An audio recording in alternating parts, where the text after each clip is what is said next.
അതിരുകൾ ഭേദിച്ച കൊച്ചി എന്നുള്ള വിഷയത്തിൻ്റെ ഒരു ഡിസ്കഷനിൽ പോണതിന് മുമ്പ് ഒരു ചെറിയ ആമുഖമായിട്ട് രണ്ട് വാക്കുകൾ പറയുകയാണ്. ചരിത്രപരമായി നമ്മൾ കൊച്ചിയെ നോക്കിയാൽ പണ്ട് കൊച്ചി എന്ന് പറയുന്നത് കൊടുങ്ങല്ലൂർ മുതൽ ഏകദേശം ചേർത്തല വരെ വിശാലമായി കിടക്കുന്നൊരു ഭൂപ്രദേശമായിരുന്നു. അതിനകത്ത് പറവൂര്, ചേന്ദമംഗലം, പിന്നെ തൃപ്പൂണിത്തറ, കുമ്പളങ്ങി, ചെല്ലാനം എല്ലാ സ്ഥലങ്ങളും ഉൾപ്പെടുത്ത എറണാകുളം, ഫോർട്ട് കൊച്ചി ഇതെല്ലാം ഉൾപ്പെട്ട ഒരു സ്ഥലമായിരുന്നു.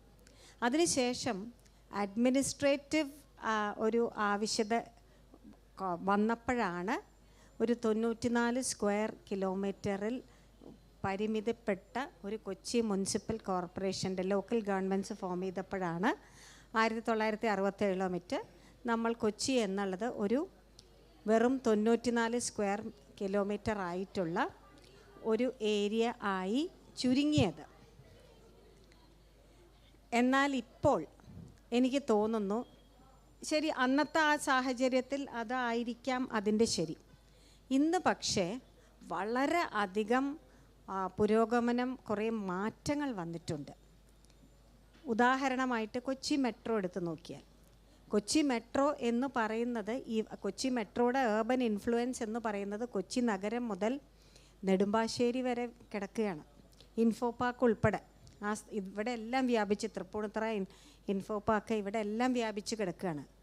കൊച്ചി വാട്ടർ മെട്രോ എന്ന് പറഞ്ഞാൽ അടുത്തുള്ള തീരദേശ ഗ്രാമപഞ്ചായത്തുകളെ എല്ലാം ഉൾപ്പെടുത്തി അവരുടെ ഇൻഫ്ലുവൻസ് ബാധിക്കുന്നുണ്ട്. കൊച്ചി എയർപോർട്ട്, കൊച്ചി പോർട്ട്, ഇതെല്ലാം നോക്കുമ്പോൾ, സ്മാർട്ട് സിറ്റി, ഇതെല്ലാം നോക്കുമ്പോൾ ഇതെല്ലാം കൂടെ സമഗ്രമായി ഒരു ഗവേണൻസിൻ്റെ കീഴിൽ കൊണ്ടുവന്നാലല്ലേ നമ്മളിന്ന് കൊച്ചിയും കേരളവും നേരിടുന്ന എല്ലാ പ്രശ്നങ്ങൾക്കും ഒരു പരിഹാരം കാണാൻ പറ്റുകയുള്ളൂ എന്നുള്ളതാണ് വലിയൊരു ചോദ്യം. അതിനാണ് ആ ഒരു സങ്കല്പത്തിലാണ്, ആ ഒരു കോണ്ടെക്സ്റ്റിലാണ് അതിരുകൾ ഭേദിച്ച കൊച്ചി എന്ന് നമ്മളിവിടെ ഡിസ്കഷൻ ചെയ്യുന്നത്. അപ്പോൾ ഇത് തുടങ്ങാൻ, ഈ ഒരു ഡിസ്കഷൻ തുടങ്ങാൻ വേണ്ടി ഞാൻ ആദ്യം വിനോദ് സാറിനെ തന്നെ ക്ഷണിക്കണം. ഞാൻ കേട്ടിട്ടുണ്ട് വിനോദ് സാർ ഡെപ്യൂട്ടി മേയർ ആയിരുന്ന കാലത്താണ് ഇങ്ങനെ ഒരു മെട്രോപൊളിറ്റൻ വൈഡർ ഒരു കൊച്ചി ഏർബൻ പ്ലാനിംഗ് എന്നുള്ളൊരു ആശയം ആദ്യം വെച്ചിട്ടുള്ളത്. അപ്പോൾ അദ്ദേഹത്തിൻ്റെ അഭിപ്രായങ്ങൾ ഈ കോണ്ടെക്സ്റ്റിൽ നമുക്കൊന്ന് കേൾക്കാം. സർ. എല്ലാവർക്കും നമസ്കാരം. വളരെ സന്തോഷമുണ്ട്. കഴിഞ്ഞ തവണ ഹോർത്തൂസ് കോഴിക്കോടായിരുന്നു, ഇത്തവണ കൊച്ചിയിലേക്ക് വന്നു. കൊച്ചിയിലെ ജനസമൂഹത്തെ ലോകത്തിന് മുന്നിൽ അവതരിപ്പിക്കാനും ലോകത്തെ കലാസൃഷ്ടികൾ കൊച്ചിക്ക് മനസ്സിലാക്കി കൊടുക്കാനും കഴിയുന്ന രീതിയിൽ ഹോർത്തോസിൻ്റെ ഈ സംരംഭം കൊച്ചിയിൽ കൊണ്ടുവരാൻ നേതൃത്വം കൊടുത്ത മലയാള മനോരമയോടുള്ള എൻ്റെ തികഞ്ഞ നന്ദി ഞാൻ ആദ്യമായി പ്രകടിപ്പിക്കാൻ ഈ അവസരം വിനിയോഗിക്കുക. ഇവിടെ അവതരിപ്പിച്ച വിഷയം അതിരുകൾ ഭേദിച്ച കൊച്ചി എന്നാണ്. ടീച്ചർ ആ വിഷയത്തെ ആസ്പദമാക്കിയാണ് സംസാരിച്ചത്. ടീച്ചർ തന്നെ എൻ്റെ ഒരു ആമുഖം സൂചിപ്പിക്കുകയുണ്ടായി. നമുക്കറിയാം, പഴയ കൊച്ചി എന്ന് പറഞ്ഞാൽ ടീച്ചർ സൂചിപ്പിച്ച പോലെ കൊടുങ്ങല്ലൂർ മുതൽ പറവൂരും ചേന്ദമംഗലവും എറണാകുളവും ഫോർട്ട് കൊച്ചിയും മട്ടാഞ്ചേരിയും തൃപ്പൂണിത്തറയും എല്ലാം ഉൾപ്പെടുന്നതായിരുന്നു പഴയ കൊച്ചി. അതാണ് കൊച്ചിയുടെ ചരിത്ര പശ്ചാത്തലം. ടീച്ചർ പറഞ്ഞാൽ 100% ഞാൻ യോജിക്കുകയാണ്. പിന്നീട് 1967 കൊച്ചി മുനിസിപ്പാലിറ്റിയും മട്ടാഞ്ചേരി മുനിസിപ്പാലിറ്റിയും ഫോർട്ട് കൊച്ചി മുനിസിപ്പാലിറ്റിയും അതിൻ്റെ ചുറ്റുവട്ടവുമുള്ള 4 പഞ്ചായത്തുകളും ചേർത്താണ് കൊച്ചി കോർപ്പറേഷൻ രൂപീകൃതമാകുന്നത്. കേവലം 94.88 സ്ക്വയർ കിലോമീറ്ററും 64 ലക്ഷം പോപ്പുലേഷനുമുള്ളൊരു നഗരമാണ് കൊച്ചി. അപ്പോൾ സ്വാഭാവികമായും ഇന്നത്തെ ഒരു ആധുനിക സാഹചര്യത്തിൽ നമുക്ക് കൊച്ചിയെ വികസിപ്പിച്ചെടുക്കണമെങ്കിൽ ഈ ചെറിയ ഭൂപ്രദേശം കൊണ്ട് നമുക്ക് ഒരു കാര്യമായി ചെയ്യാൻ കഴിയില്ല എന്നുള്ളതാണ് യാഥാർത്ഥ്യം. അതാണ് ടീച്ചർ പറഞ്ഞത്. ഇവിടെ കൊച്ചിയുടെ എല്ലാ ആധുനിക സൗകര്യങ്ങളും ഇന്ന് കൊച്ചിക്ക് വെളിയിലാണ്. ഇപ്പോൾ കാക്കനാടാണ് IT ഹബ്ബ്, നെടുമ്പാശ്ശേരിയിലാണ് എയർപോർട്ട്, കണ്ടെയ്നർ ടെർമിനൽ മുളകുകാടാണ്. അപ്പോൾ അങ്ങനെ കൊച്ചിയുമായി ബന്ധപ്പെട്ട് പ്രാന്തപ്രദേശങ്ങളിലാണ് കൊച്ചിയുടെ മുഴുവൻ വികസനങ്ങളും ഇപ്പോൾ നടക്കുന്നത്. അപ്പം അതുകൊണ്ട് തന്നെ കൊച്ചി പോലൊരു നഗരത്തെ സംബന്ധിച്ചിടത്തോളം അതിൻ്റെ ഒരു വികസനം എന്ന് പറഞ്ഞാൽ നഗരത്തോട് ചേർന്ന് കിടക്കുന്ന അല്ലെങ്കിൽ അതുമായി ബന്ധപ്പെട്ടുള്ള മുഴുവൻ പ്രദേശങ്ങൾ ഉൾപ്പെടുന്ന ഒരു കൂട്ടായ വികസനത്തിലൂടെ ഒരു 50 വർഷം മുന്നിൽ കണ്ടിട്ടുള്ള വികസന പരിപാടികൾ ആസൂത്രണം ചെയ്തെങ്കിൽ മാത്രമേ നമുക്ക് യഥാർത്ഥത്തിൽ അത് ലഭ്യമാകുകയുള്ളൂ എന്നുള്ളതാണ് എൻ്റെ ഒരു വിലയിരുത്തൽ. അപ്പം അതിന് നമുക്ക് ഒരുപാട് കാര്യങ്ങൾ ചെയ്യേണ്ടതുണ്ട്. കേരളത്തിലെ ഏറ്റവും കൂടുതൽ നഗരവൽക്കരണം നടക്കുന്ന ഒരു നഗരമാണ് കൊച്ചി. അപ്പോൾ നഗരവൽക്കരണം നടക്കുന്ന നഗരം ഒരു പ്രദേശം എന്നുള്ള നിലയിൽ കൊച്ചിയുടെ വികസനം എന്ന് പറഞ്ഞാൽ സൂചിപ്പിച്ച പോലെ കറുകുറ്റി മുതൽ ആലപ്പുഴ ജില്ലയുടെ ഭാഗമായ ചേർത്തല വരെയും കിഴക്ക് പെരുമ്പാവൂർ കോതമംഗലം മുതൽ ഇങ്ങ് ഗോശ്രീ ഐലൻഡുകളും അതിനോടനുബന്ധിച്ചുള്ള ദ്വീപസമൂഹങ്ങളും എല്ലാം ഉൾപ്പെടുന്ന ഒരു വിശാലമായ കൊച്ചിയിലൂടെ മാത്രമേ നമ്മൾ ഈ കാണുന്ന നഗരവൽക്കരണത്തിലൂടെ കടന്നു പോവുകയാണ്. അപ്പോൾ ഒരു നല്ലൊരു മാസ്റ്റർ പ്ലാൻ, അടിസ്ഥാന സൗകര്യ വികസനം, അതിലൂടെ നഗരവൽക്കരണത്തിലൂടെ നമുക്ക് ഒരുപാട് മാറ്റങ്ങൾ ഉണ്ടാക്കാൻ കഴിയുന്ന ഒരു സാഹചര്യമാണ് ഉള്ളത്. അതുകൊണ്ട് തന്നെ ഈ ചർച്ചയിൽ അതിരുകൾ ഭേദിച്ച കൊച്ചി എന്ന ആ ആശയം യഥാർത്ഥത്തിൽ നമുക്കറിയാം ഇന്ന് പരക്കെ ചർച്ച ചെയ്യപ്പെട്ടുകൊണ്ടിരിക്കുന്നൊരു പ്രധാനപ്പെട്ട വിഷയമാണ്. അതിലൂടെ ഈ നഗരത്തിൻ്റെ വികസനം പൂർണ്ണമാകുകയുള്ളൂ എന്നുള്ളതാണ് എൻ്റെ ഒരു ജനപ്രതിനിധി എന്നുള്ള നിലയിൽ എൻ്റെ കാഴ്ചപ്പാട്. മാക്സി സാർ, ഇങ്ങനെ ഒരു അതിരുകൾ ഭേദിച്ച കൊച്ചിയെക്കുറിച്ച് താങ്കളുടെ അഭിപ്രായവും അതിന് ഒപ്പം തന്നെ അത് യാഥാർത്ഥ്യമാക്കാൻ നമ്മൾ എന്ത് ചെയ്യണം, അതിൻ്റെ ഒരു താങ്കളുടെ കാഴ്ചപ്പാട്. എല്ലാവർക്കും നമസ്കാരം. മനോരമ ഹോർത്തൂസിൻ്റെ കലാ സാംസ്കാരികോത്സവമാണ്. അതിൻ്റെ ആദ്യ ഭാഗമായിട്ടുള്ള ആദ്യ സെക്ഷനാണ് അതിരുകൾ ഭേദിച്ച കൊച്ചി എന്ന ഈ സെക്ഷൻ ഇവിടെ ആരംഭിക്കുന്നത്. ഇവിടെ നിർമ്മല മാം പറഞ്ഞതുപോലെ കുറേ കാര്യങ്ങൾ വിനോദ് MLA സംസാരിച്ചു. കൊച്ചിയെപ്പറ്റി പറയുമ്പോൾ കൊച്ചിയുടെ അതിരുകൾ പഴയ കാലഘട്ടത്തിലേക്ക് നോക്കുമ്പോൾ നമ്മുടെ ഈ കേരളം 57 കേരളം ഭാഷാടിസ്ഥാനത്തിൽ രൂപീകരിക്കുന്നതിന് മുമ്പ് കേരളം 3 തിരുവിതാംകൂർ, തിരുക്കൊച്ചി, മലബാർ. ആ തിരുക്കൊച്ചി എന്ന് പറയുന്നത് എറണാകുളം മാത്രമല്ല, ഏതാണ്ട് തൃശ്ശൂർ ജില്ല ഉൾപ്പെടെ കോട്ടയം ജില്ല ഉൾപ്പെടെ കുറേ ഭാഗങ്ങൾ വരുന്നതായിരുന്നു ആ തിരുക്കൊച്ചി. അപ്പോൾ തിരുക്കൊച്ചിയാണ് ഈ തിരുക്കൊച്ചി രാജഭരണകാലത്ത് കൊച്ചി രാജാവിൻ്റെ ആസ്ഥാനം ഈ തൃശ്ശൂർ ഉൾപ്പെടെയുള്ള പ്രദേശങ്ങളായിരുന്നു. അപ്പോൾ ഇവിടെ സൂചിപ്പിച്ചതുപോലെ ഈ കൊടുങ്ങല്ലൂർ എന്ന് പറയുന്ന തൃശ്ശൂരിൻ്റെ ഭാഗമാണ്. ഈ കൊച്ചി തുറമുഖം ഉണ്ടായത് ആദ്യം ഈ മുസിരസ് എന്ന് പറയുന്നത് കൊടുങ്ങല്ലൂരായിരുന്നു. ആ ഒരു കൊച്ചി തുറമുഖമാണത്. അത് അവിടെ നിന്ന് ഒരു കാലഘട്ടത്തിൽ അതില്ലാതായിപ്പോയി. പിന്നെയാണ് കൊച്ചിയിലേക്ക് വന്നത്. അപ്പം അങ്ങനെ പറയുമ്പോൾ വലിയ അതിരുകളില്ലാത്ത വലിയൊരു ഭൂപ്രദേശമായിരുന്നു നമ്മുടെ കൊച്ചി.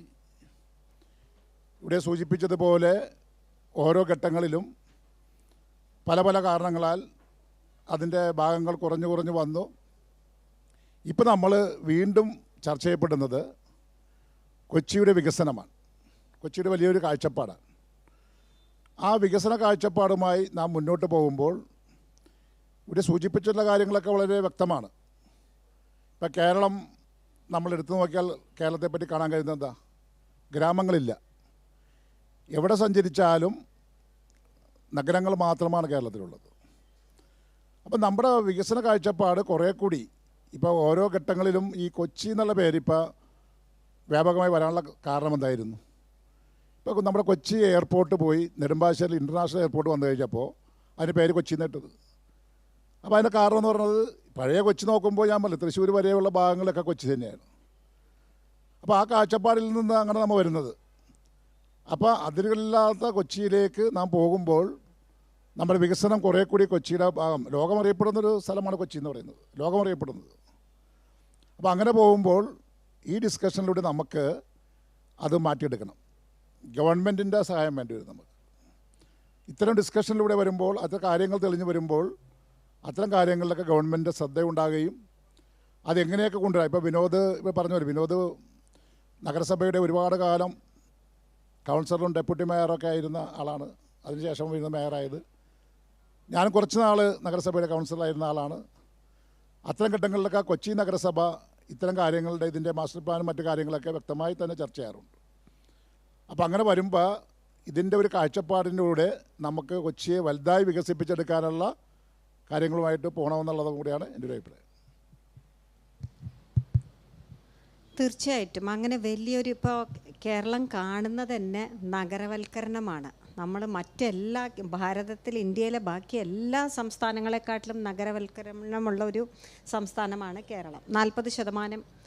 അങ്ങനെ വരുമ്പോൾ ഒരു നഗരത്തിൻ്റെ ഒരു ഇൻറ്റഗ്രേറ്റഡ് പ്ലാനിങ്ങിന് ഇങ്ങനെ വലിയൊരു ഭൂപ്രദേശം ഉൾപ്പെടുന്ന കൊച്ചി എന്ന് സങ്കല്പിക്കണം എന്നുള്ളതിൽ നമ്മളെല്ലാവരും ഒരേ ചിന്തയിലാണ്. അങ്ങനെയാണെങ്കിൽ അത് പ്രാവർത്തികമാക്കാൻ എന്ത് ചെയ്യണമെന്നാണ് സാറിൻ്റെ അത് യാഥാർത്ഥ്യമാക്കാൻ? യഥാർത്ഥത്തിൽ പഞ്ചായത്ത് നഗരപാലിക നിയമം 1994 പാർലമെൻറ്റിൽ പാസ്സാക്കുന്നത്. ഇപ്പോൾ ഏകദേശം 31 വർഷം കഴിഞ്ഞിരിക്കുകയാണ്. അങ്ങനെ ഒരു നഗരപാലിക നിയമം പാസ്സാക്കുമ്പോൾ തന്നെ മെട്രോപൊളിറ്റൻ കൗൺസിൽ നിയമത്തിൻ്റെ ഒരു ഭാഗമാണ്. പക്ഷേ നിർഭാഗ്യവശാൽ നമുക്ക് കൊച്ചിയിൽ ഒരു കേരളത്തിലെ ഒരു മെട്രോപൊളിറ്റൻ നഗരം എന്നുള്ള നിലയിൽ കണ്ടെത്താൻ കഴിഞ്ഞിട്ടുള്ളത് കൊച്ചി ആയതുകൊണ്ട് കൊച്ചിക്ക് മാത്രമായി ഒരു നിയമം ഉണ്ടാക്കണോ എന്നതിനെ സംബന്ധിച്ച് മാറി മാറി വന്ന ഗവൺമെൻറ്റുകൾ ആശങ്കപ്പെട്ടു എന്നുള്ളൊരു യാഥാർത്ഥ്യമാണ്. കാരണം ഇവിടെ നമുക്കറിയാം GCD ഉണ്ട്, ജിഡയുണ്ട്, കൊച്ചി സ്മാർട്ട് സിറ്റി മിഷനുണ്ട്. അങ്ങനെ വിവിധ ഏജൻസികൾ ഇവിടെ പ്രവർത്തിക്കുന്നു എന്ന കാരണമൊക്കെല്ലാം പറഞ്ഞ് ഗവൺമെൻറ് പലപ്പോഴും അതിന് വേണ്ട രീതിയിലുള്ളൊരു താല്പര്യം പലപ്പോഴും എടുക്കാതെ പോകുന്നു എന്നുള്ളൊരു യാഥാർത്ഥ്യമാണ്. അപ്പോൾ പഞ്ചായത്ത് നഗരപാലിക നിയമം പാസ്സാക്കിയിട്ട് 31 വർഷം കഴിഞ്ഞപ്പോഴും ആ ആക്ടിൻ്റെ ഭാഗമായി പ്രവർത്തിക്കേണ്ട മെട്രോപൊളിറ്റൻ കൗൺസിലുകൾ നമുക്ക് കൊണ്ടുവരാനോ അതിൻ്റെ അധികാരം എന്താണെന്ന് ചൂണ്ടിക്കാണിക്കാനോ കഴിഞ്ഞിട്ടില്ല. ഇപ്പോൾ ഏറ്റവും അവസാനം ബഹുമാനപ്പെട്ട കേരള ഹൈക്കോടതിയുടെ വളരെ ശക്തമായ ഇടപെടലിനെ തുടർന്ന് ഒരു മെട്രോപൊളിറ്റൻ കൗൺസിലിലേക്കുള്ള തെരഞ്ഞെടുപ്പ് ഒരു പേരിന് വേണ്ടി നടത്തിയെന്നതിൽ കവിഞ്ഞ് ഒരു ഓഫീസോ അതിനുവേണ്ട സംവിധാനങ്ങളോ അധികാരപരിധിയോ ഒന്നും നിശ്ചയിക്കാൻ കഴിയാതെ പോയി എന്നുള്ളൊരു യാഥാർത്ഥ്യമാണ്. അപ്പോൾ യഥാർത്ഥത്തിൽ അത് ചെയ്യുന്നതിന് ഒരു മെട്രോപൊളിറ്റൻ കൗൺസിൽ ഉണ്ടാക്കി ഈ പ്രദേശങ്ങൾ അതുമായി ബന്ധപ്പെട്ട് നമുക്കറിയാം നഗരത്തിലെ കൊച്ചി നഗരസഭയും നഗരത്തോട് ചേർന്നുള്ള 9 മുനിസിപ്പാലിറ്റിയും 44 ഗ്രാമപഞ്ചായത്തുകളും ചേർന്ന് വിശാലമായ ഗവൺമെൻറ് തന്നെ വെച്ച ഒരു സ്റ്റഡി റിപ്പോർട്ടിൽ പറയുന്നത് 44 പഞ്ചായത്തുകൾ കൂടി ചേർന്ന് വിശാലമായ ഒരു മെട്രോപൊളിറ്റൻ കൗൺസിൽ രൂപീകരിക്കണമെന്നാണ് ഗവൺമെൻറ് പോലും വെച്ച വിദഗ്ധ സമിതി ചൂണ്ടിക്കാണിച്ചിട്ടുള്ളത്. അപ്പോൾ ഇത്തരം സാഹചര്യങ്ങൾ നിലനിൽക്കുമ്പോൾ ഗവൺമെൻറ്റിൻ്റെ ശക്തമായ ഒരു ഇടപെടലുണ്ടെങ്കിൽ ഈ കാര്യങ്ങൾ പ്രാവർത്തികമാക്കാൻ കഴിയുമെന്നുള്ളതാണ് എനിക്ക് സൂചിപ്പിക്കാനുള്ളത്. മറ്റൊന്ന് നമുക്കറിയാം, ഇപ്പോൾ ഒരു നഗരത്തിലെ ഒരു കൊച്ചി നഗരത്തിന് ഒരു മാസ്റ്റർ പ്ലാൻ, കൊച്ചി നഗരസഭയ്ക്ക് ഒരു മാസ്റ്റർ പ്ലാൻ ഉണ്ടാക്കിയാൽ അതുകൊണ്ട് ജനങ്ങൾക്കും പ്രയോജനമില്ല, നഗരസഭയ്ക്കും പ്രയോജനമില്ല.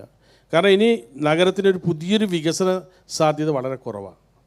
അപ്പോൾ നഗരത്തിന് പുറത്തേക്കുള്ള വികസന സാധ്യത വെച്ചൊരു വിശാല കൊച്ചി വികസന മേഖലയിൽ ഒരു മാസ്റ്റർ പ്ലാൻ ഉണ്ടാക്കിയാൽ മാത്രമേ അതിലൂടെ നഗരവികസനവും അതുമായി ബന്ധപ്പെട്ടുള്ള ഫിനാൻഷ്യൽ മാനേജ്മെൻറ്റും ഉൾപ്പെടെയുള്ള കാര്യങ്ങളെ സംബന്ധിച്ച് നടത്താൻ കഴിയുള്ളൂ. കാരണം ഇപ്പോൾ നമുക്കറിയാം, ഒരു കനാല് പോകുന്നു, ആ കനാല് കൊച്ചി കോർപ്പറേഷൻ ഏരിയ വിട്ട് കഴിഞ്ഞാൽ പിന്നെ അതിൻ്റെ ഉത്തരവാദിത്തം കൊച്ചി കോർപ്പറേഷൻ കഴിഞ്ഞു.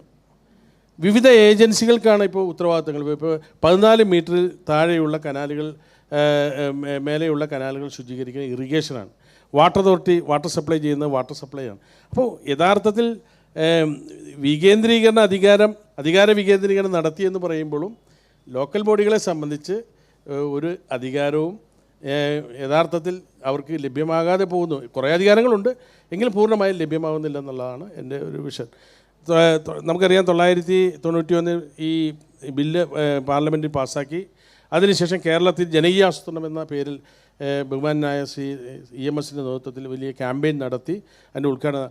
ആ സന്ദർഭത്തിൽ അദ്ദേഹം നടത്തിയൊരു പ്രസംഗമുണ്ട്. 25 വർഷം കഴിഞ്ഞാൽ ഒരു വ്യക്തിയും തിരുവനന്തപുരത്തേക്ക് ഒരാവശ്യത്തിനും വരേണ്ട സാഹചര്യം കേരളത്തിൽ ഉണ്ടാകില്ല. അത്രയേറെ അധികാര വികേന്ദ്രീകരണം നടത്തുമെന്നാണ് അന്ന് ജനകീയാസനത്തിൻ്റെ ഉദ്ഘാടന സമ്മേളനത്തിൽ EMS പറഞ്ഞത്. പക്ഷേ ഇന്നും ജനങ്ങൾ തിരുവനന്തപുരത്തേക്ക് പോകേണ്ട സാഹചര്യം നിലനിൽക്കുന്നു എന്നുള്ളതാണ് യാഥാർത്ഥ്യം. അപ്പോൾ യഥാർത്ഥത്തിൽ ഞാൻ പറഞ്ഞു വരുന്നത്, ഈ നിയമത്തിൽ പറഞ്ഞിട്ടുള്ള കാര്യങ്ങൾ യഥാവിധി ചെയ്ത് കൂടുതൽ അധികാരങ്ങൾ നൽകി സ്ട്രെങ്തൻ ചെയ്താൽ ഇത്തരം വികസനങ്ങൾ നടത്തുന്നതിന് യാതൊരു തടസ്സവുമില്ലെന്നുള്ളതാണ് എൻ്റെ ഒരു കാഴ്ചപ്പാട്. രണ്ട് പ്രധാന പോയിന്റുകളാണ് സാർ റേസ് ചെയ്തത്.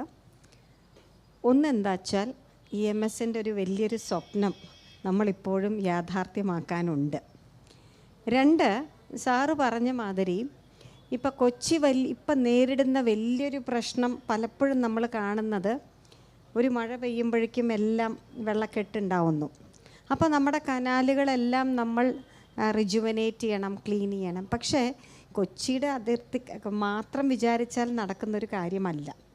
കനാലും പുഴകളും നദികളും എല്ലാം കൂടെ ഒരു ഇൻറ്റഗ്രേറ്റഡ് ഈ ജലസ്രോതസ്സുകളുമായിട്ട് വളരെ ബന്ധപ്പെട്ട് കിടക്കുന്നൊരു സ്ഥലമാണ് കൊച്ചിയും അടുത്തുള്ള തീരദേശ ഗ്രാമപഞ്ചായത്തുകളും. നദികളായാലും ബാക്ക് വാട്ടേഴ്സ് ആയാലും കനാലുകളായാലും തോടുകളായാലും വളരെ ബന്ധിപ്പിച്ച് കിടക്കുന്ന പല സമഗ്ര തദ്ദേശ സ്വയംഭരണ സ്ഥാപനങ്ങളുണ്ട്. ഇവരെല്ലാവരും കൂടെ ഒരുമിച്ചൊരു ഒരു കുടക്കീഴിൽ ഒരു ഗവേണൻസിൽ കൊണ്ടുവന്നാലല്ലേ ഇതിനൊക്കെ ഒരു ശാശ്വത പരിഹാരം, ഒരു ഇൻറ്റഗ്രേറ്റഡ് വാട്ടർ മാനേജ്മെൻറ്റോ വാട്ടർ ഫ്ലോവോ അങ്ങനെയൊക്കെ ചെയ്യാൻ നമുക്ക് സാധിക്കുകയുള്ളൂ. അപ്പോൾ ഈ രണ്ട് ചോദ്യങ്ങളാണ് സാറിനോട് എനിക്ക് ചോദിക്കാനുള്ളത്. ഒന്ന്, EMSൻ്റെ നമ്മുടെ ആ ഒരു സ്വപ്നം എങ്ങനെ നമുക്ക് സാക്ഷാത്കരിക്കാൻ എന്ത് ചെയ്യണം. രണ്ട്, ഇങ്ങനെ ഒരു ഇൻറ്റഗ്രേറ്റഡ് വാട്ടർ ഇതിന് വരാനും നമ്മൾക്ക് എന്ത് ചെയ്യാൻ പറ്റും. വളരെ പ്രധാനപ്പെട്ട രണ്ട് ചോദ്യങ്ങളാണ്. അധികാര വികേന്ദ്രീകരണം എന്ന് പറയുന്നത് എല്ലാവരും സ്വപ്നമായിരുന്നു, മഹാത്മാഗാന്ധിയുടെ സ്വപ്നമായിരുന്നു. അധികാര വികേന്ദ്രീകരണം 96 വന്ന ഗവൺമെൻറ് കാലത്ത് രാജീവ് ഗാന്ധിയാണത് പാർലമെൻറ്റ് പാസ്സാക്കിയത്, വളരെ വ്യക്തമാണത്. 96 വന്ന കേരള ഗവൺമെൻറ്റാണ് ഇത് നടപ്പിലാക്കുന്നത്. ആ നടപ്പിലാക്കുന്നതിൻ്റെ ഭാഗമായിട്ടാണ് തദ്ദേശ സ്ഥാപനങ്ങൾക്ക് അധികാരങ്ങൾ കിട്ടുന്നത്. ഇപ്പോൾ തദ്ദേശ സ്ഥാപനങ്ങളുടെ കീഴിലാണ് ഗവൺമെൻറ് ഹോസ്പിറ്റലുകൾ, സ്കൂളുകൾ, മറ്റ് സ്ഥാപനങ്ങൾ. അവർക്ക് പൂർണ്ണമായിട്ടും അധികാരമുണ്ട്. ഈ അധികാര വികേന്ദ്രീകരണം വരുന്നതിന് മുമ്പുള്ളൊരു കാര്യം എന്ന് പറയുന്നത്, കൊച്ചിൻ കോർപ്പറേഷനിൽ മേയർക്ക് 1 കൊല്ലമേ ഭരിക്കാൻ പറ്റുള്ളൂ. മേയറെന്ന് പറയാനേ പറ്റുള്ളൂ, ഒരു അധികാരവും ഇല്ലായിരുന്നു. മേയറെന്ന് പറഞ്ഞിരിക്കാം. മറ്റെല്ലാ കാര്യങ്ങളിലും ഈ പറഞ്ഞ പോലെ, ഇവിടെ നേരത്തെ സൂചിപ്പിച്ചതുപോലെ എല്ലാ കാര്യങ്ങൾക്കും തിരുവനന്തപുരത്ത് പോകണം. അപ്പോൾ തിരുവനന്തപുരത്ത് ഇരുന്നു കൊണ്ട് കേരളത്തിൻ്റെ വികസനങ്ങൾ ചർച്ച ചെയ്യപ്പെടുമ്പോൾ ഏറ്റവും താഴെത്തട്ടിലുള്ള വികസനങ്ങൾ എത്താറില്ല. അതാണ് പ്രധാനമായിട്ടും അധികാര വികേന്ദ്രീകരണം വന്നതും. അതിലൂടെ തദ്ദേശ സ്വയംഭരണ സ്ഥാപനങ്ങൾക്ക് ഗവൺമെൻറ് ഫണ്ട് അനുവദിച്ചു, പ്ലാൻ ഫണ്ട്. ആ ഫണ്ട് ഉപയോഗിച്ചുകൊണ്ട് ഓരോ വാർഡുകളിലും അവിടുത്തെ ജനങ്ങൾ കൂടിയിരുന്ന് ഈ വാർഡിൽ എന്ത് വികസനം വേണം അത് കൊണ്ടുവരണം, ആ ജനങ്ങളുടെ ആവശ്യമാണ്. ആ മാറ്റം കേരളത്തിൽ വലിയ മാറ്റം ഉണ്ടാക്കിയിട്ടുണ്ട്. ഇപ്പോഴും തിരുവനന്തപുരത്തേക്ക് ഈ പറയുന്നത് പോലെ പോകുന്നുണ്ടെങ്കിലും പഴയ പോലെ പോകേണ്ട ആവശ്യമില്ല. വളരെ മാറ്റം ഉണ്ടാക്കാൻ പറ്റിയിട്ടുണ്ട്. EMS പറഞ്ഞ കാര്യങ്ങൾ അത് കുറേയൊക്കെ യാഥാർത്ഥ്യമാക്കാൻ വേണ്ടിയിട്ട് ഈ അധികാര വികേന്ദ്രീകരണത്തിലൂടെ കേരളത്തിൽ കഴിഞ്ഞിട്ടുണ്ടെന്നുള്ളതാണ് ഞാൻ മനസ്സിലാക്കുന്നത്. ഇപ്പോൾ ത്രിതല പഞ്ചായത്ത്, ഈ ത്രിതല പഞ്ചായത്തിൻ്റെ സ്വപ്നം മഹാത്മാഗാന്ധി പറഞ്ഞിട്ടുള്ളതാണ്. ഗ്രാമപഞ്ചായത്ത്, ബ്ലോക്ക് പഞ്ചായത്ത്, ജില്ലാ പഞ്ചായത്ത്. ഈ ത്രിതല പഞ്ചായത്തിൽ ഗ്രാമപഞ്ചായത്ത് മാത്രമാണ് തനത് ഫണ്ട് കിട്ടുന്നത്. ബാക്കിയൊക്കെ ഗവൺമെൻറ് ഫണ്ട് കൊടുത്ത് പ്രവർത്തിക്കുന്ന മേഖലകളാണ്. അപ്പോൾ അവർക്ക് ഓരോ ഘട്ടത്തിലും ആ പ്രദേശത്ത് അവർക്കുള്ള അധികാരങ്ങളുണ്ട്. ലോക്കൽ ഗ്രാമപഞ്ചായത്തിനുള്ള അധികാരത്തിന് മേൽ ബ്ലോക്ക് പഞ്ചായത്തിനുണ്ട്. അവരുടെ കീഴിലാണ് ആ പ്രദേശത്തെ ഹോസ്പിറ്റലുകൾ വരുന്നത്, ഗവൺമെൻറ് വിദ്യാലയങ്ങൾ വരുന്നത്, മറ്റ് സ്ഥാപനങ്ങൾ വരുന്നത്. അപ്പോൾ അധികാര വികേന്ദ്രീകരണം നടപ്പിലാക്കിയതിൻ്റെ ഭാഗമായിട്ട് കേരളത്തിൽ ഒരുപാട് മാറ്റങ്ങൾ ഉണ്ടായിട്ടുണ്ട്. നമുക്കത് സാധിക്കാൻ കഴിഞ്ഞിട്ടുണ്ടെന്നുള്ളതാണ് അതുമായി ബന്ധപ്പെട്ടുകൊണ്ട് എനിക്ക് സൂചിപ്പിക്കാനുള്ളത്. മറ്റൊരു കാര്യം സൂചിപ്പിച്ചത് കൊച്ചിയിലെ വെള്ളക്കെട്ടിനെ പറ്റിയാണ്. എപ്പോഴും നമ്മൾ പറയാറുള്ള ഒരു കാര്യമാണ്, കൊച്ചി സീ ലെവലിന് താഴ്ത്താൻ. ഈ പലപ്പോഴും പല വിദഗ്ധന്മാരും പറയാറുണ്ട്, ഇനി ഒരു 10 കൊല്ലം 20 കൊല്ലം കഴിയുമ്പോൾ കൊച്ചി പൂർണ്ണമായും വെള്ളത്തിലേക്ക് പോകും. അതൊരു എല്ലാവരും പറയുന്നൊരു കാര്യമാണത്. അപ്പോൾ ഇവിടെ എന്താണെന്ന് വെച്ചാൽ ഈ കൊച്ചി നഗരസഭ കഴിഞ്ഞ കുറച്ച് കാലത്തിൽ നല്ല ഇടപെടൽ നടത്തിയിട്ടുണ്ട്. ആ ഇടപെടലിൻ്റെ ഭാഗമായിട്ട് നഗരത്തിൻ്റെ പല ഭാഗങ്ങളിലും മഴ പെയ്ത് വെള്ളമുണ്ടെങ്കിലും മണിക്കൂറുകൾ കൊണ്ട് വെള്ളം ഒഴുകി പോകുന്നുണ്ട്. അതിൻ്റെ ഒരു പ്രധാന കാരണം ഞാൻ പറഞ്ഞുതരാം. വേസ്റ്റ് മാനേജ്മെൻറ്റാണ് ഒരു പ്രധാന കാരണം. വേസ്റ്റ് മാനേജ്മെൻറ്റ് നന്നായി ചെയ്തതുകൊണ്ട് എന്താ, കാണകളിലേക്ക് പ്ലാസ്റ്റിക് കിറ്റുകൾ വരുന്നില്ല, പ്ലാസ്റ്റിക് ബോട്ടിലുകൾ വരുന്നില്ല. മറ്റത് ഒരു കാണ തുറന്നാൽ നിറച്ചും പ്ലാസ്റ്റിക് കിറ്റും ബോട്ടിലായിരിക്കും, വെള്ളം അവിടെ കിടക്കും, വെള്ളം ഒഴുകി പോവില്ല. അത് നന്നായി കൈകാര്യം ചെയ്തുകൊണ്ട് മഴ പെയ്താൽ മണിക്കൂറുകൾക്ക് ശേഷം വെള്ളം ഒഴുകി പോകുന്നുണ്ട്. പിന്നെ വേറെ കാര്യം കൂടി ഞാൻ പറയാം. ഈ വേലിയേറ്റ സമയത്ത് മഴ പെയ്താലും വെള്ളം പോകാൻ താമസമുണ്ട്. പക്ഷേ ഇവിടെ സൂചിപ്പിച്ചതുപോലെ നമുക്കൊരു വലിയ പ്ലാൻ വേണം. ഇനി കൊച്ചി നഗരസഭയുടെ കനാലുകളും പഞ്ചായത്തുകളുടെ കനാലുകളും നമ്മളുടെ ആറുകളും എല്ലാം യോജിപ്പിച്ചുകൊണ്ട് വലിയൊരു പ്ലാനിലൂടെ നമ്മൾ മുന്നോട്ട് പോയില്ലെങ്കിൽ ഈ പറഞ്ഞതുപോലെ വൻ കാലഘട്ടങ്ങളിൽ കൊച്ചി വെള്ളത്തിനടിയിലേക്ക് പോകും. അപ്പോൾ അതൊക്കെ ഇതിൻ്റെയൊക്കെ ഒരു ഭാഗമായിട്ട് നമ്മൾ ചെയ്യേണ്ട ഒരു കാര്യം തന്നെയാണെന്നുള്ളതാണ് ഞാൻ മനസ്സിലാക്കുന്നത്. അപ്പോൾ സാറിനോട് തന്നെ ഒരു കാര്യം കൂടെ ചോദിച്ചിട്ട് ഇങ്ങോട്ട് പോകാം. അതായത് അങ്ങനെ നമ്മളൊരു എല്ലാ ജലസ്രോതസ്സുകളും പല തദ്ദേശ സ്വയംഭരണ സ്ഥാപനങ്ങളും കൂടെ ഒരുമിച്ച് പ്രവർത്തിക്കണമെങ്കിൽ ഇങ്ങനെ ഒരു അതിരുകൾ ഇല്ലാത്ത ഒരു കൊച്ചിയെക്കുറിച്ച് നമ്മൾ പ്രാവർത്തികമാക്കണ്ടേ? അതിനെന്താണ് നമ്മൾ ചെയ്യേണ്ടത്? ഈ കാര്യമാണ് നമ്മുടെ ആകെത്തുകയായിട്ട് വരുന്നൊരു കാര്യം. അപ്പോൾ ഇത് നമ്മൾ ഇങ്ങനെ ഒരു ഡിസ്കഷൻ തന്നെ വരുമ്പോൾ അത് വലിയ ജനശ്രദ്ധയിലേക്ക് വരും. പല മേഖലകളിലും അത്തരമൊരു താല്പര്യം ഉയർന്നു വരും. അങ്ങനെ വരുമ്പോൾ ഇത് യഥാർത്ഥമായിട്ട് നമുക്കിത് നടപ്പിലാക്കാനായിട്ട് ഗവൺമെൻറ്റിന് കഴിയും. അപ്പോൾ ഗവൺമെൻറ്റിൻ്റെ ശ്രദ്ധയിലേക്ക് വരുമ്പോൾ ആ ഗവൺമെൻറ്റിൻ്റെ ശ്രദ്ധയിലൂടെ നമുക്കിത് നടപ്പിലാക്കിയെടുക്കാനേ ഇത് കഴിയുകയുള്ളൂ. ഗവൺമെൻറ്റാണ് ആധികാരികമായിട്ട് ഇത്തരം കാര്യങ്ങളിൽ ഇടപെടേണ്ടത്. അത് അതിലൂടെ നമുക്ക് ചെയ്യാൻ കഴിയും. സാറിൻ്റെ അഭിപ്രായം ഇത് പ്രാവർത്തികമാക്കാൻ ഗവൺമെൻറ് എന്ത് ചെയ്യണം? അല്ല, ഞാൻ സൂചിപ്പിച്ചല്ലോ, ഇതിൻ്റെ അകത്ത് പഞ്ചായത്ത് നഗരപാലിക നിയമം പാസ്സാക്കിയ രാജ്യത്താണ് നമ്മൾ ജീവിക്കുന്നത്.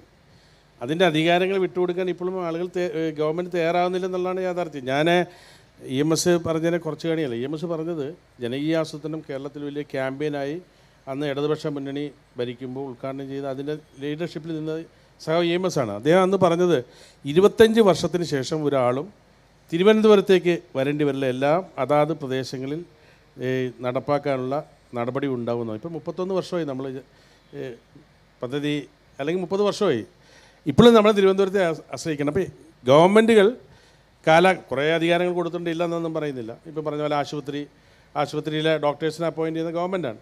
പക്ഷേ ആശുപത്രിയുടെ മെയിൻ്റനൻസ് നടത്തുക, സ്കൂളുകളുടെ മെയിൻ്റനൻസ് നടത്തുക, അങ്ങനെയുള്ള കാര്യങ്ങൾ മാത്രമേ യഥാർത്ഥത്തിലുള്ളൂ. അപ്പോൾ ഒരു നഗരവികസനം എന്ന് പറയുമ്പോൾ നമ്മൾ കാണേണ്ട ഒരു കാഴ്ച അത് മാത്രമല്ല. നമുക്കറിയാം, ഇപ്പോൾ കൊച്ചി നഗരത്തിന് ജനോരം പദ്ധതിയുടെ ഫണ്ട് നമുക്ക് ലഭ്യമായി. എങ്ങനെയാണ് ഫണ്ട് കിട്ടിയത്?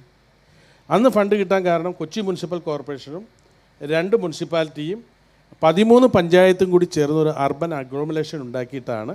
നമ്മൾ 10 ലക്ഷം ജനസംഖ്യയുടെ പേരിലാണ് നമുക്ക് ജനോരം പദ്ധതി ലഭ്യമായത്. അപ്പോൾ കേന്ദ്ര ഗവൺമെൻറ്റിൻ്റെയും വേൾഡ് ബാങ്കിൻ്റെയും അതുപോലെ തന്നെ മറ്റ് ലോകോത്തര നിലവാരമുള്ള സംവിധാനങ്ങളുടെ എല്ലാം പണം കിട്ടണമെങ്കിൽ അർബൻ പോപ്പുലേഷനെ ആശ്രയിച്ചാണ് അവർ ഫണ്ട് കൊടുക്കുന്നത്. ഇപ്പോൾ Mumbai great development authority, Chennai development authority, അതുപോലെ ഡൽഹി ഡെവലപ്മെൻറ്റ് അതോറിറ്റി, ഇതിനെല്ലാം ഫണ്ട് കിട്ടുന്നത് അവിടുത്തെ ഒരു വലിയ ഏരിയ കവർ ചെയ്തുകൊണ്ടാണ് അവർക്കാണ് ഫണ്ട് കിട്ടുന്നത്. നമ്മൾ ഈ 94 സ്ക്വയർ കിലോമീറ്റർ വെച്ച് നമുക്ക് ഒരു കാര്യവും ചെയ്യാൻ കഴിയില്ല. കാരണം നമ്മുടെ അർബനൈസേഷൻ നടക്കുന്നത് നഗരത്തിന് വെളിയിലേക്കാണ് വളർന്നുകൊണ്ടിരിക്കുന്നത്. ഇനിയിപ്പോൾ ഞാനതാണ് നേരത്തെ പറഞ്ഞത്, ഒരു മാസ്റ്റർ പ്ലാൻ കൊച്ചിക്ക് ഉണ്ടാക്കിയിട്ട് ആ കൊച്ചിയിലെ റോഡുകളുടെ എല്ലാം ഒരു ബിൽഡിംഗ് ലൈൻ വെച്ചു. ഇവിടെ ഇനി ഒരു പുതിയ കെട്ടിടം വന്നാൽ ആ ബിൽഡിംഗ് ലൈൻ വെച്ചുകൊണ്ട് പ്രയോജനമുള്ളൂ.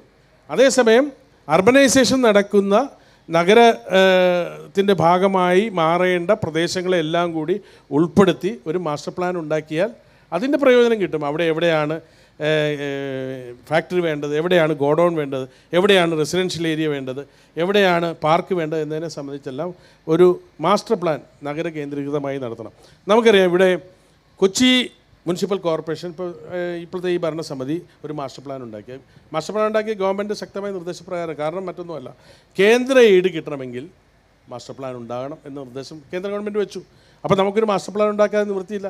പക്ഷേ ആ മാസ്റ്റർ പ്ലാൻ ഒരു കടലാസിൻ്റെ വില മാത്രമേ ഉള്ളൂ. കാരണം അതിലൂടെ ജനങ്ങൾക്കോ നാടിനോ ഒരു ഗുണമുണ്ട്. അതേസമയം ഒരു 40 വർഷം മുന്നിൽ കണ്ടുകൊണ്ട് ഒരു ഗ്രേറ്റർ കൊച്ചി ഡെവലപ്മെൻറ്റ് ഏരിയ, അതായത് നമ്മളിപ്പോൾ പറഞ്ഞ ഒരു MBCയുടെ വരുന്ന ഏരിയ വെച്ചുകൊണ്ട് ഒരു മാസ്റ്റർ പ്ലാൻ ഉണ്ടാക്കിയിരുന്നെങ്കിൽ അതിൻ്റെ പ്രയോജനം കിട്ടും. ഞാനതാണ് സൂചിപ്പിച്ചത്. നമുക്കറിയാം ഇപ്പോൾ വെള്ളക്കെട്ട് കൊച്ചിയുടെ മാത്രമായി പരിഹരിക്കാൻ കഴിയില്ല. അതിൻ്റെ സറൗണ്ടിങ്സിൽ വരുന്ന പഞ്ചായത്തുകളിലൂടെ കടന്നു വരുന്ന വിഷയങ്ങളുണ്ട്, മറ്റ് മുനിസിപ്പാലിറ്റികളിലൂടെ കടന്നു വരുന്ന വിഷയങ്ങളുണ്ട്. അപ്പോൾ എല്ലാം കൂടി സംയോജിപ്പിച്ച് ഒരു പ്ലാനാക്കി നടത്തിയാൽ മാത്രമേ നമുക്ക് ഫണ്ട് മൊബിലൈസേഷൻ ലഭ്യമാകും. നമുക്കറിയാം ഇപ്പോൾ Pune municipal corporation municipal bond issue ചെയ്യുന്നുണ്ട്. ഇപ്പോൾ നമ്മുടെ സംസ്ഥാന ഗവൺമെൻറ് ബോണ്ട് ഇഷ്യൂ ചെയ്യാമെന്ന് ലോക്കൽ ബോഡിയോട് പറഞ്ഞിട്ടുണ്ട്. കൊച്ചി കോർപ്പറേഷൻ, ഞാൻ ഡെപ്യൂട്ടി മേയർ ആയിരിക്കുമ്പോൾ കൊച്ചി കോർപ്പറേഷൻ ബോണ്ട് ഇഷ്യൂ എന്ന ബഡ്ജറ്റിൽ പ്രപ്പോസൽ വെച്ച് ആളാണ് ഞാൻ.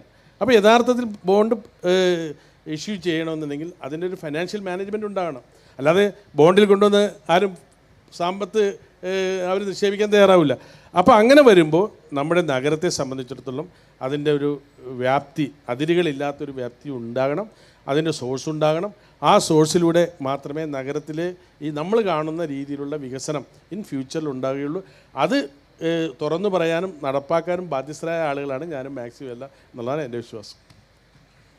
ഇതിൽ 2-3 വളരെ പ്രധാനപ്പെട്ട കാര്യങ്ങൾ പറഞ്ഞു.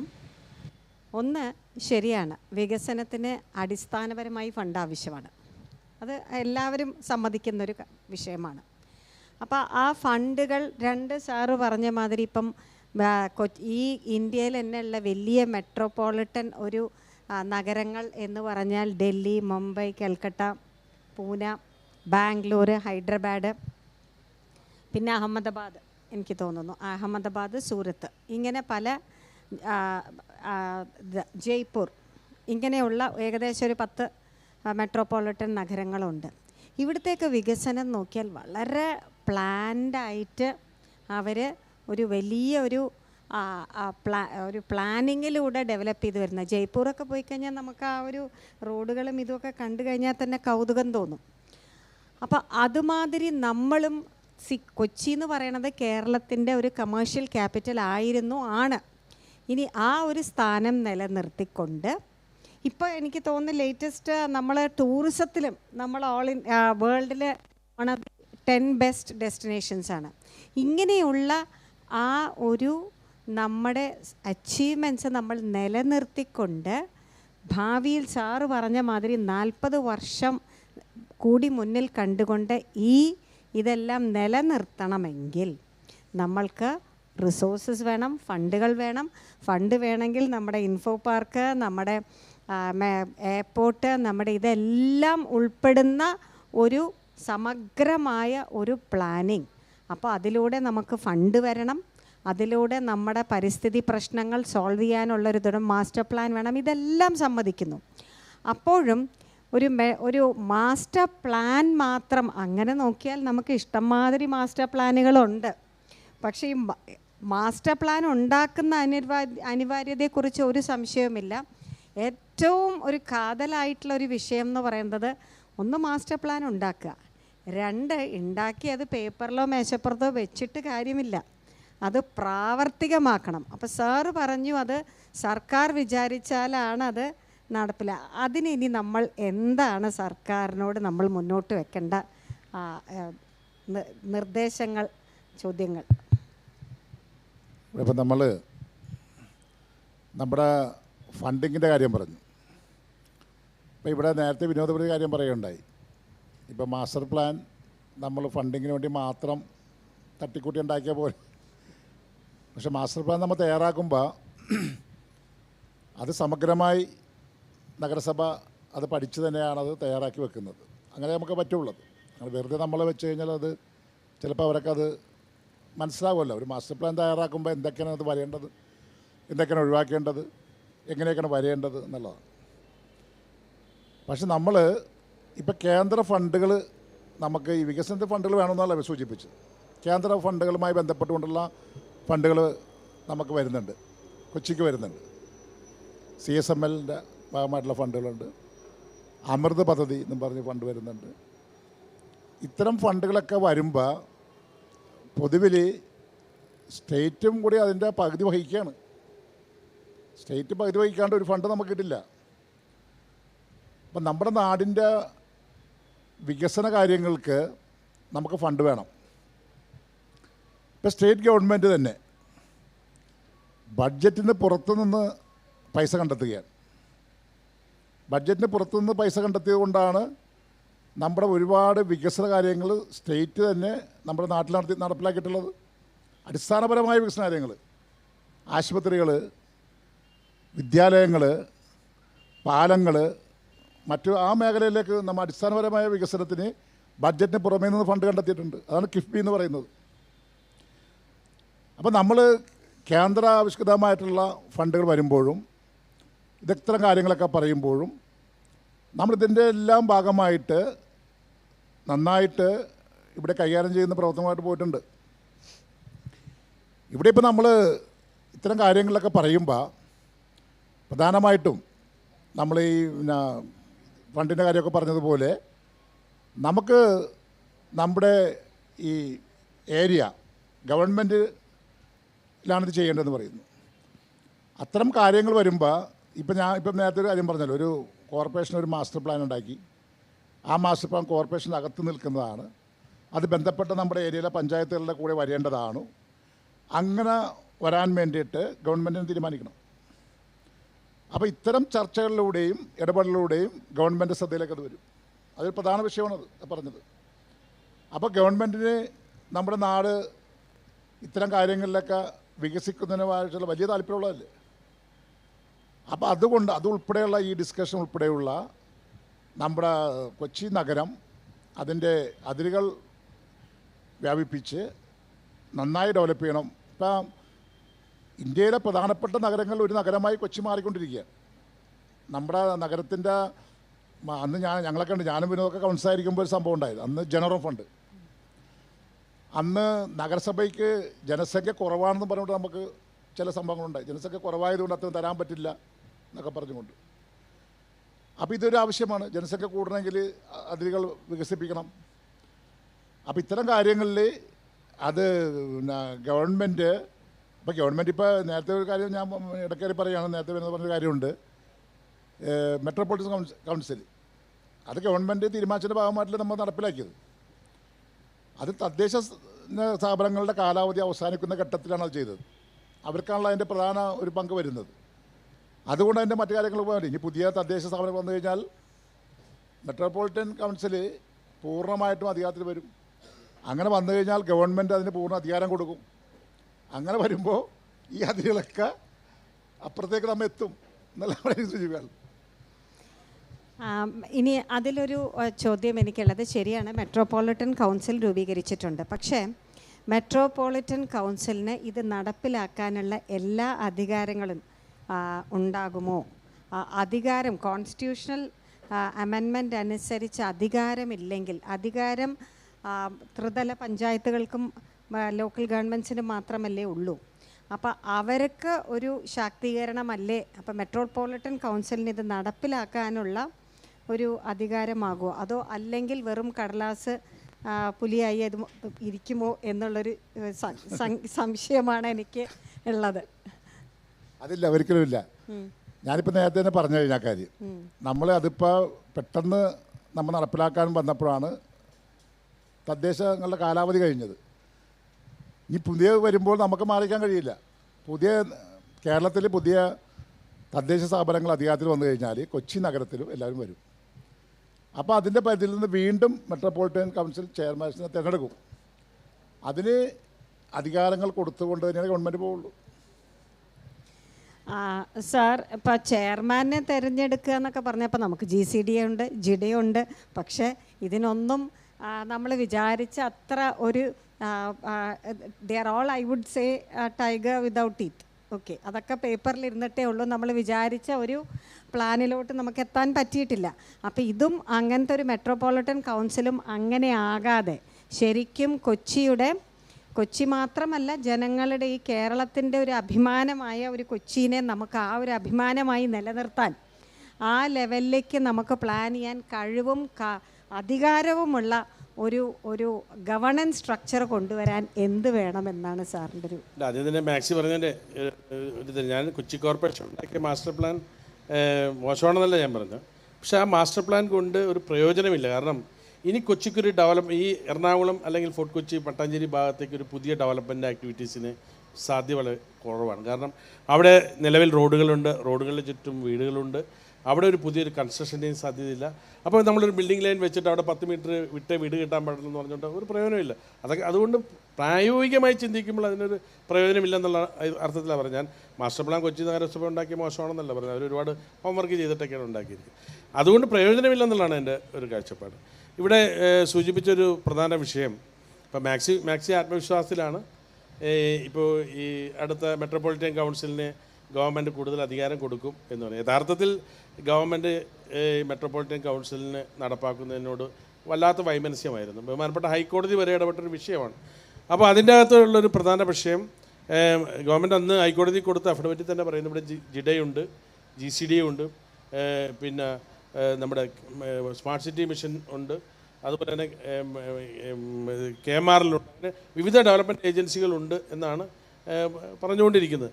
പക്ഷേ കേരളത്തിൽ മാത്രമാണ് മെട്രോപൊളിറ്റൻ സിറ്റിയായി കൊച്ചി മാറാൻ പോകുന്നത്. അപ്പോൾ കൊച്ചിക്ക് മാത്രം ഒരു മെട്രോപൊളിറ്റൻ കൗൺസിൽ ഉണ്ടാക്കേണ്ട കാര്യമുണ്ടോ? DPC ഉണ്ടല്ലോ എന്നാണ് പറയുന്നത്. ഞാൻ DPC മെമ്പറായിട്ട് 2 ടൈം ഇരുന്ന ആളാണ്. DPCക്ക് സംബന്ധിച്ചൊരു പദ്ധതി ഉണ്ടാക്കാൻ, ജില്ല മൊത്തത്തിലുള്ളൊരു പദ്ധതി ഉണ്ടാക്കാനുള്ള പവറൊന്നുമില്ല. ഓരോ പഞ്ചായത്ത് അല്ലെങ്കിൽ ഓരോ മുനിസിപ്പാലിറ്റി അല്ലെങ്കിൽ കോർപ്പറേഷൻ കൊടുക്കുന്ന പദ്ധതികൾ അംഗീകരിക്കുക എന്നുള്ളതാണ്, അപ്രൂവ് ചെയ്യുക എന്നുള്ളതാണ്. അതിൻ്റെ ഗവൺമെൻറ് പറയുന്ന ഗൈഡൻസ് അനുസരിച്ചാണോ പദ്ധതി വെച്ചിരിക്കുന്നത്? അതല്ല ഇവിടെ പ്രശ്നം. ഇവിടെ പ്രശ്നം ജില്ലാ കേന്ദ്രീകൃതമായി അല്ലെങ്കിൽ ഒരു പഞ്ചായത്തും മുനിസിപ്പാലിറ്റിയും കോർപ്പറേഷനും എല്ലാം ഏരിയയിൽ വരുന്ന കവറേജ് ചെയ്യുന്ന രീതിയിലുള്ള ബൃഹത്തായ പ്രോജക്റ്റുകൾ ഉണ്ടാകണം. ആ ബൃഹത്തായ പ്രോജക്റ്റുകൾ ഉണ്ടാക്കണമെങ്കിൽ DPC വിചാരിച്ചാൽ നടക്കത്തില്ല. അതുകൊണ്ടാണ് ഞാൻ പറഞ്ഞത് നമുക്ക് അതിന് ഉതകുന്ന രീതിയിലൊരു ഭരണഘടനാ സ്ഥാപനമായി MBC മാറും. അതിന് വേണ്ട ഭരണഘടനാപരമായ ഗവൺമെൻറ് അധികാരങ്ങൾ അവർക്ക് കൊടുക്കുക. നമുക്ക് പ്രധാന വിഷയം ഒരു റോഡുണ്ടാക്കാൻ തീരുമാനിക്കാനുള്ള അധികാരം ഒരു ഏജൻസിക്ക് കൊടുത്താൽ അതിന് പൂർണ്ണമായ അധികാരം കൊടുക്കണം. ഓരോ കാര്യങ്ങൾക്കും സർക്കാരിലേക്ക് പോകുന്ന സാഹചര്യം. ഇപ്പോൾ കുടിവെള്ളം, നമ്മളൊരു കാര്യം മനസ്സിലാക്കണം, കുടിവെള്ളം 990 വരെ കൊച്ചി കോർപ്പറേഷൻ്റെ നിയന്ത്രണത്തിലായിരുന്നു കൊച്ചിയിൽ വെള്ളം സപ്ലൈ ചെയ്തിരുന്നത്.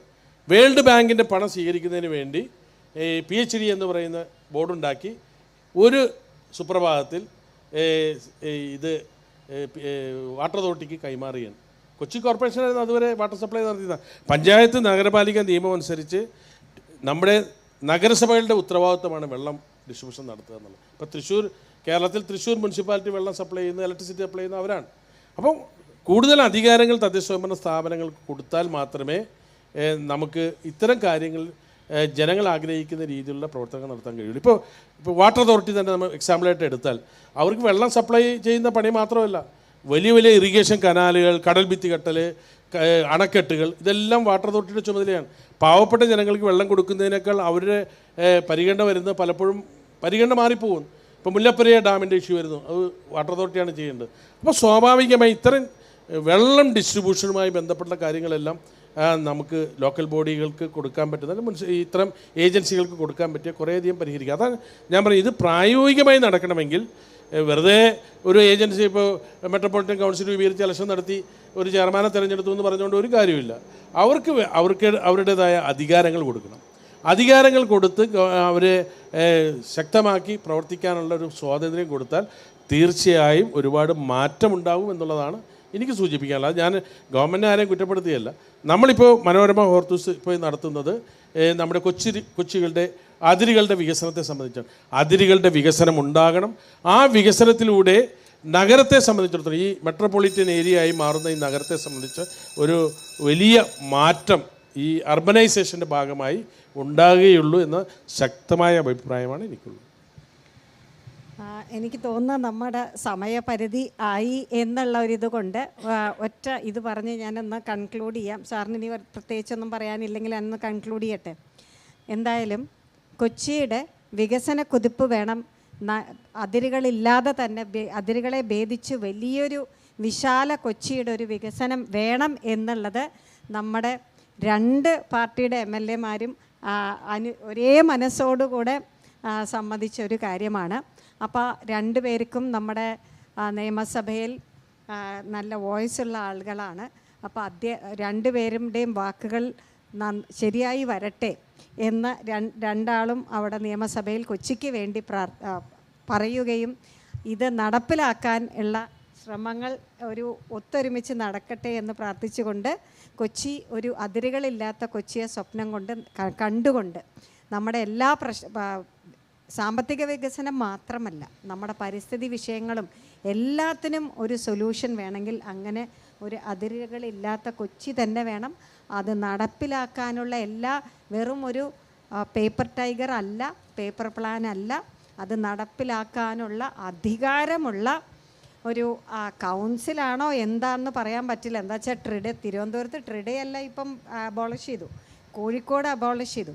അപ്പോൾ ഒരു വെറും നാമമാത്രമായി അധികാരമുള്ള ഒരു പ്ലാനിങ് ഇതുള്ള ഒരു ഇതല്ല, ഒരു സൊല്യൂഷൻ അല്ലാതെ ശരിക്കും ഇത് നടപ്പിലാക്കാൻ അധികാരമുള്ള കേരളത്തിൻ്റെ തന്നെ ഫസ്റ്റ് മെട്രോപൊളിറ്റൻ ഏരിയ ആയി കൊച്ചി വളരട്ടെ എന്ന് പ്രാർത്ഥിച്ചുകൊണ്ട് നമ്മുടെ ഈ ഡിസ്കഷൻ ഇവിടെ നിർത്തുന്നു. നന്ദി, നമസ്കാരം.